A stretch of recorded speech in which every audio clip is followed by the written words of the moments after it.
Jeremy Sockman here with a review of a movie pulled out of the drawer of the obscurity dresser. Well, this one played a little hide and seek after it was made, but I am an expert at that game and managed to track it down for review. It's A Rainy Day in New York starring Timothee Chalamet and Elle Fanning as not Woody Allen and not Diane Keaton respectively. This one's all about how men and women relate to each other with a whole heck of a lot to say.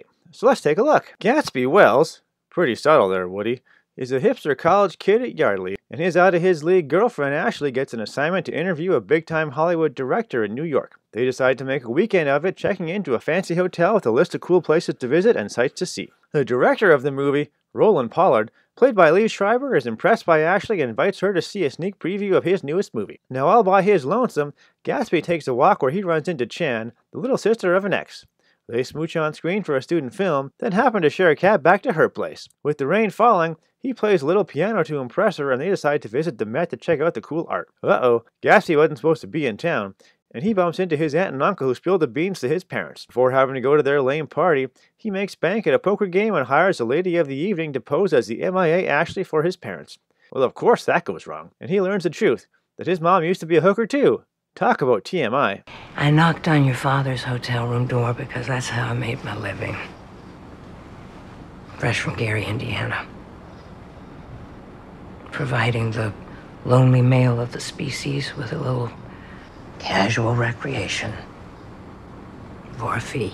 Meanwhile, Ashley has been busy making friends, becoming the director's muse, hitting it off with the movie screenwriter Ted Davidoff, and going to a swinging party with the handsome star Francisco Vega. She gets a little tipsy and almost makes out with the guy, only to run away with nothing on but a raincoat. She meets Gatsby and they hit the hay. The next morning they go for a carriage ride and, spoiler alert, realize that they're not meant to be and break up. Gatsby takes a walk in the rain to the zoo and meets Chan, and they realize that they're the perfect twosome, at least for now. I'm here. For a kisser who's a maximum of an 8? It's fall. By spring, I'll have you up to 10.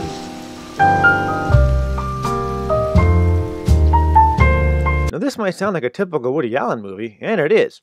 It's pretty much all of them, but this one's got one of those super feminist messages that we don't get to see too often in non-Disney movies. You see, this is a movie all about how men underestimate women. She might seem like a ditz, but she's a whole heck of a lot more than that. Some see her as a muse, some as an embodiment of their ex-wife, some as the perfect girlfriend and fiancée, others as a smoking lay. But what they all failed to realize is that she's an ambitious, driven career woman using them all as suckers. These goofs are nothing but a story to her, 10 minutes of fun, someone to look up to, and a good enough boyfriend for now. She wants to be a hotshot journalist, and they're all just rungs on her ladder. This is a story you can tell your grandchildren. Even Chan, who Gatsby just dismissed as an ex's younger sister, turns out to be so much more. She's a sassy babe who can keep up with his art knowledge, and shares his love of New York in the rain. You're just realizing this now. That's all you gotta say? So Woody Allen wants us to see that women are so much more than men realize. We might think this is a man's world, but it sure wouldn't be nothing without a woman or a girl. In fact, they're the ones calling the shots. We're just too neurotic to realize. I'm Jeremy Sockman, and I'm giving Woody Allen's super feminist girl power New York love story, A Rainy Day in New York, my seal of approval. Now, I was a muse, some inspiration, because he's really going through a rough creative period.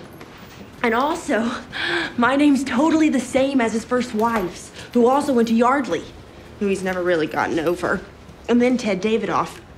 I mean, he was just absolutely traumatized by this affair that his wife was having with his best friend.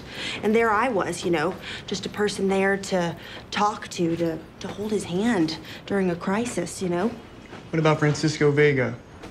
James Dean minus the acting chops. Francisco Vega was just after my body, but I was on to him. And I got terrific material for a hot story.